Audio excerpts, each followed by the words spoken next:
So, this is a tricky situation. I ran away from my wedding after finding out about the bride's affairs, but now my ex bride, as in my ex fiance, is blaming me, saying it was all staged to check my trust in her. But as I went deeper, I uncovered more stuff. I'll tell you everything. Let's start from the day of my engagement. Hey there, fellow Redditors. I need to get something off my chest. A wedding story that's way more chaotic than trying to untangle earphones. So here's the deal. I was all geared up to say I do to the love of my life, thinking this was going to be the beginning of something beautiful. But hold up. Let's rewind a bit. Before the big day, my fiancé started acting kind of distant. I figured it was just wedding stress, playing tricks on her mind. So I brushed it off, hoping things would get back to normal. Now, fast forward to the actual wedding day, and I'm suited up, ready to tie the knot. But then, out of the blue, her maid of honor pulled me aside for a serious chat.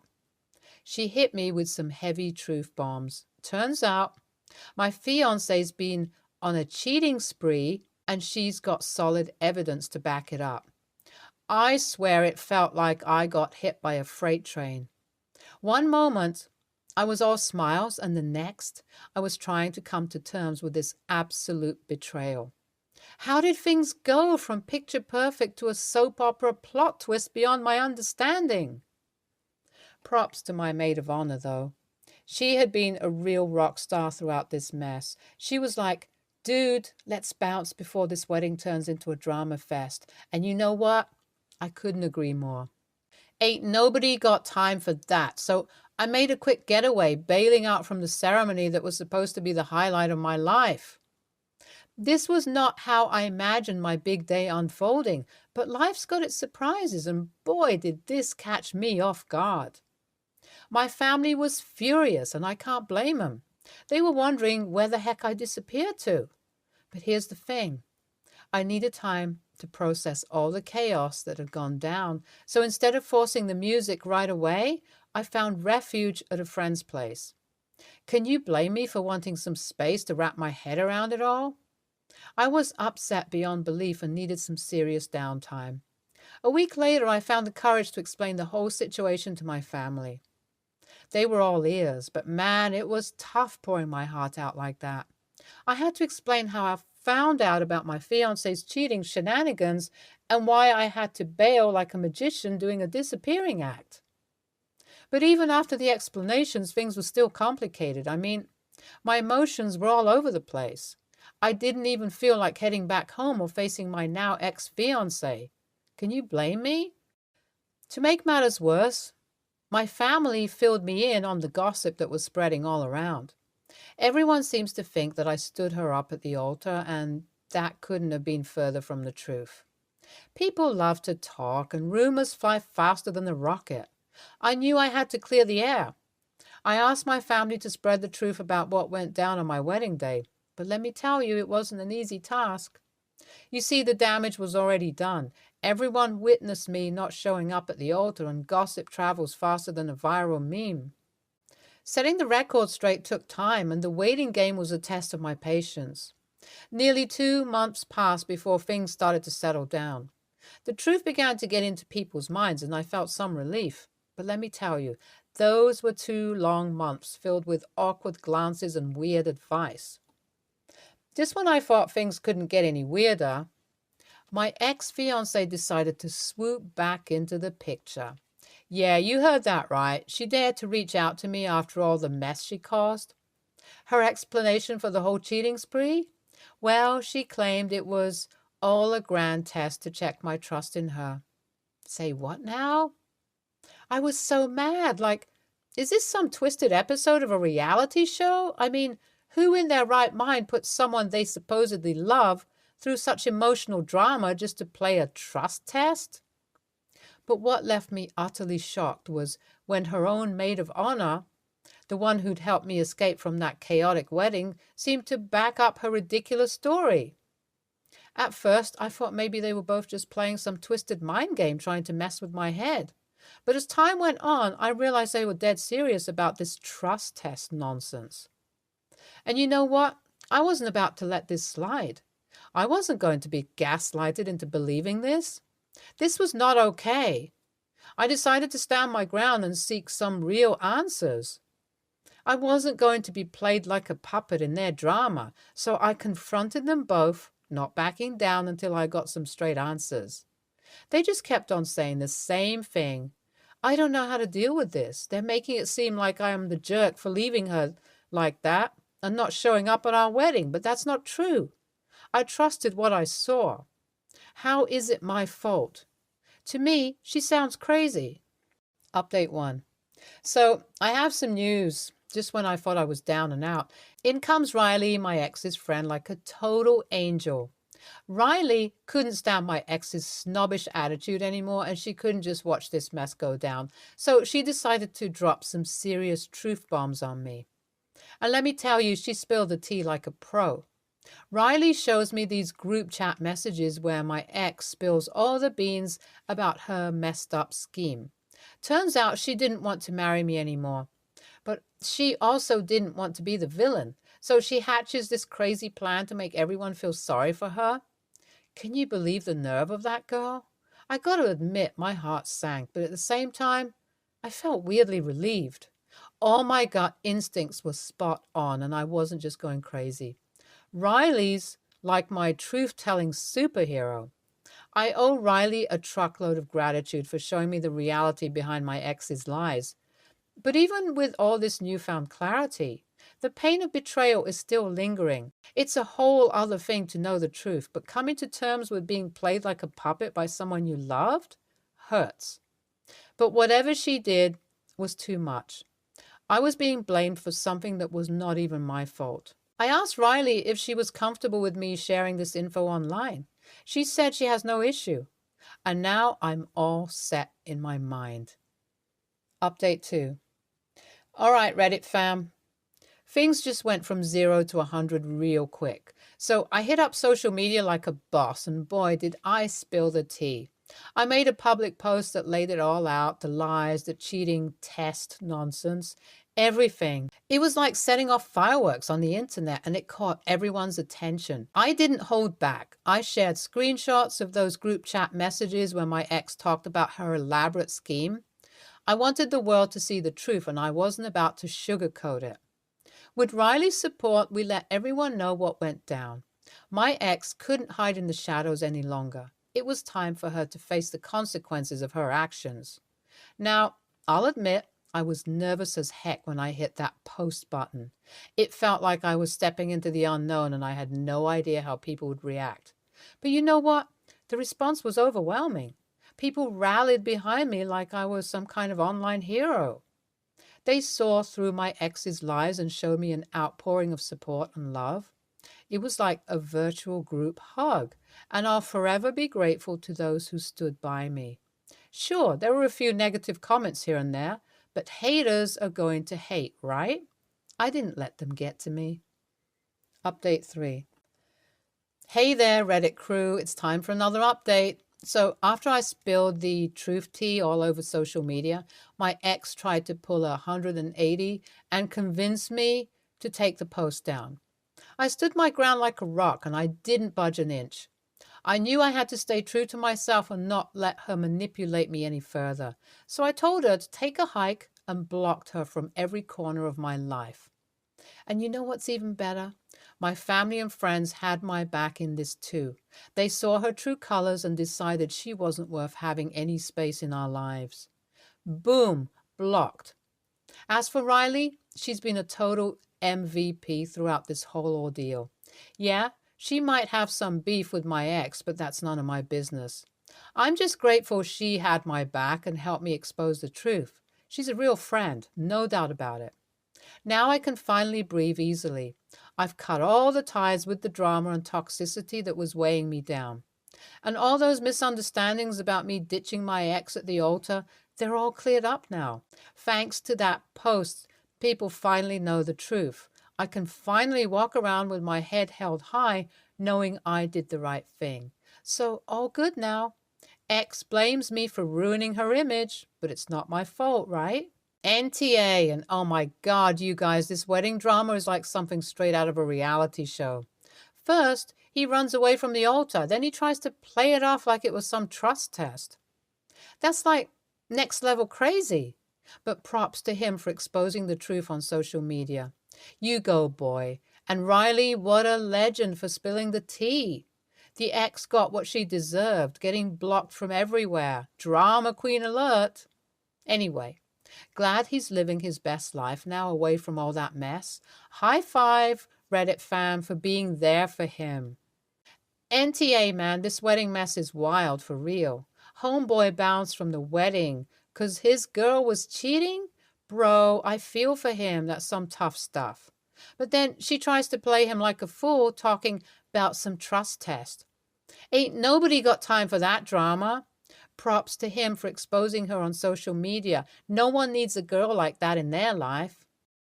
Next story. Time frame. Mid-2021, near the end of COVID lockdown. The housing market in my area was nuts. Every decent house sold above the asking price in 2 to 4 days. My girlfriend and I, 38 female, 38 male, had been together for about 3 years. For most of that, we lived in a 2-bedroom cottage that girlfriend rents from her parents. Girlfriend got laid off when COVID hit, so I took over all the expenses for both of us, including paying rent to her parents, while she worked on her mental and physical health. She has depression, anxiety, and constant pain from an old injury. During this time, we both agreed we should get a bigger house together. We were also fighting a lot. She'd often demand I leave, even at night when I needed to sleep for work the next day or when I needed to work in the basement office. I hated being unwelcome in the place I paid for that I considered home. I then find what I think is the right house. It's got a huge master bedroom with a walk-in closet, 4 smaller bedrooms, small but fine for an office or kids' room, a yard that could be fenced in, good bones, and nothing seriously wrong other than some crappy paint colors. I'm interested. Girlfriend claims to be interested. I requested a showing the next day. Next day comes and we have a fight in the morning. I several times asked to set the fight aside so we can go, but girlfriend keeps fighting and refuses to get in the car. Eventually I say flat out, I want you to come. I don't want to fight, but we need to leave now or we'll be late. So are you coming or not? She says she's not coming. I see the house alone. I take a 15-minute long video showing every possible detail. My position is, if it's not good for my girlfriend, it's not good for me. This should be our house. I was using 100% of my own money to buy it, but with the goal of a family home we'd live in together. I get home, girlfriend refuses to watch the video. It's not my house, and we won't get it anyway, so why bother? I convinced her to watch it and asked for any sort of thoughts from her. Her answer is, this is a direct quote, I don't want to answer because I don't want to get my hopes up. I took that as a yes and told her I was going to put in an offer. She said something like, do what you want. It's not my money. So I bought the house. The girlfriend didn't get to see the inside of the house until after the contracts were signed. At this point, she reveals that she hates the house, hated it when she saw the video, but never said so because she never thought I'd actually buy the house without her endorsement. In her eyes, then and ever since, I'm the a-hole for buying the house without a thumbs up from her. And my agent is unprofessional for letting me buy it without my partner seeing it. In my eyes, I gave her every opportunity to weigh in. If she'd said she didn't like it at any point before the contract was signed, I never would have bought it. So AITA for buying the house without my girlfriend's explicit approval?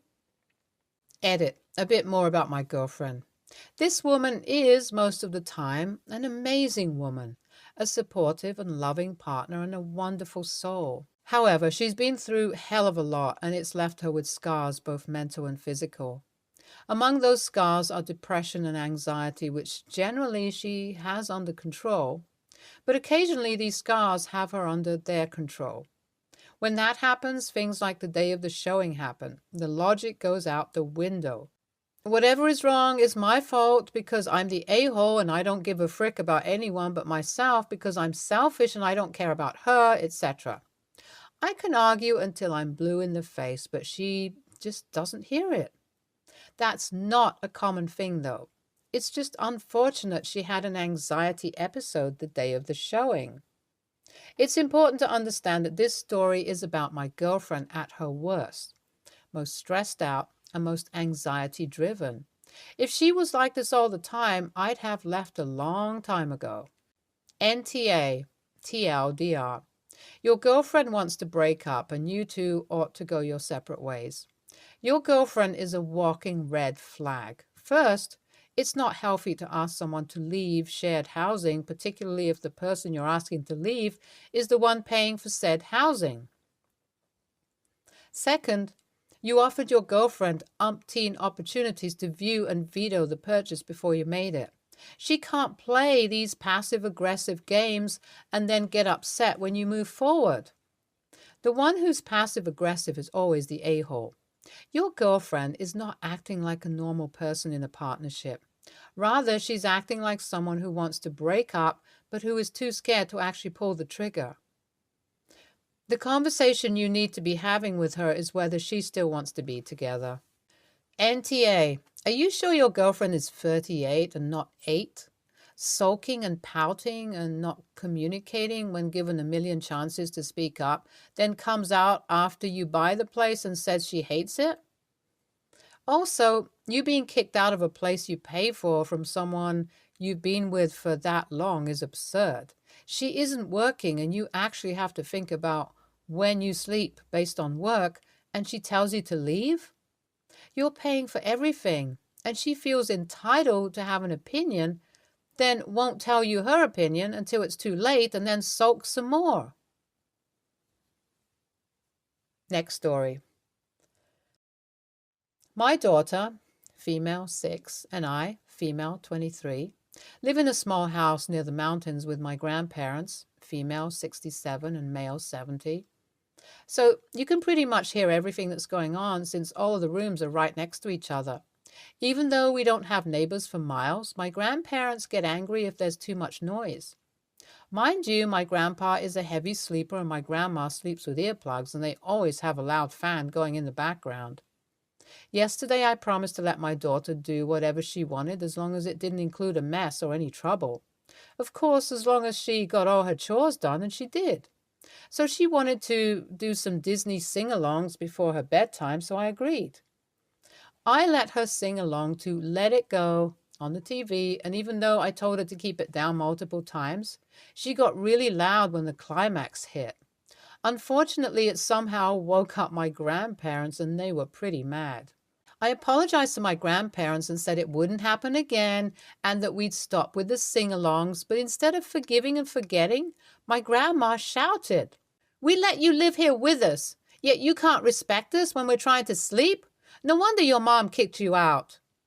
She warned me that if I kept making noise, she was going to make me pack my bags and leave, and that I'd take my daughter with me. I've caused trouble in the past because I've lived here ever since I was 17, but I've calmed down a lot since then. I honestly think she was over-exaggerating this situation because I was just letting my daughter sing and she happened to get too loud.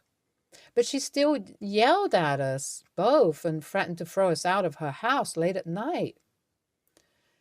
I started crying, and so did my daughter. My daughter begged my grandma to not make us leave, and she continued on about how she was ready to pack our bags herself if we didn't stop crying to my daughter. My grandpa tried to calm her down and even tried telling her that it wasn't that big of a deal. That's when she finally went back to bed. I immediately turned off the TV and my daughter and I went to bed. She was still crying. I know I probably shouldn't have let her sing any karaoke while they were sleeping, but I don't think my grandma should have handled it the way she did. My daughter is still upset about it today, and my grandma refuses to apologize. AITA? YTA. Sleeping is sleeping. You showed no respect. 9:30, your daughter should be asleep. If Granny woke up even with earplugs, it wasn't lightly singing. YTA at 6, she should be having quiet time starting at 7:30 to 8. She should be sleeping by 8:30. 9:30 at night is much too late for a sing-along. That's a daytime activity. When others are sleeping, you should be quiet. Next story. I study zoology in university, and as part of our degree, we're supposed to get a certain amount of field experience. Also, most good zoo animals internships demand it. So when our ornithology professor mentioned a volunteer opportunity with pelicans through some local group, I thought that sounded cool, and I signed up and was one of 2 students chosen. It was supposed to be us two and the professional helping to band young pelicans for research, where you slip a little band around their ankle that's unobtrusive to the birds but useful for tracking purposes. So the 3 of us got out to the island for a long day of pelican banding. The professional showed us how to do it and how to deal with an uncooperative pelican. And then I gave it a try and did it right, but then the 3rd pelican I tried it on vomited all over me as I was doing it. I let it go and started gagging and felt really nauseated. My whole lap and shirt were covered in it, and the smell was horrendous.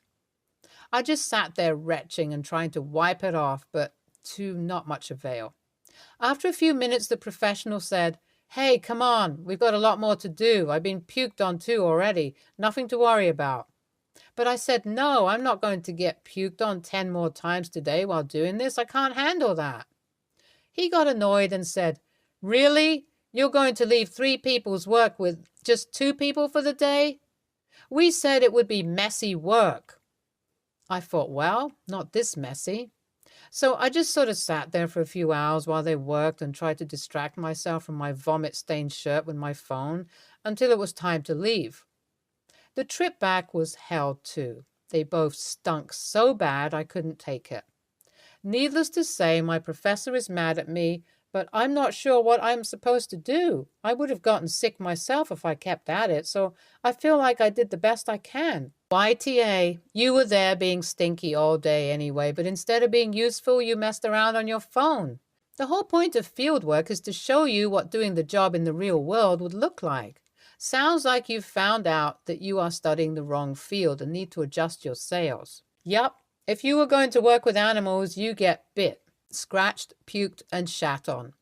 That is how it works. You work with animals who want to kill or kick the shit out of you for doing ouchy or scary things to them that may be saving their lives. And you work on teams that require you to work together at the animal's pace and comfort level, not yours. My partner was kicked in the face by a dog and lost a tooth. She was bit by a cat, and the ensuing infection sent her to the ER. That is just how it is, and those are the domestic ones who are used to being handled. YTA, change your attitude or change your major. You decide. Stay tuned for more stories from Argo Relationships.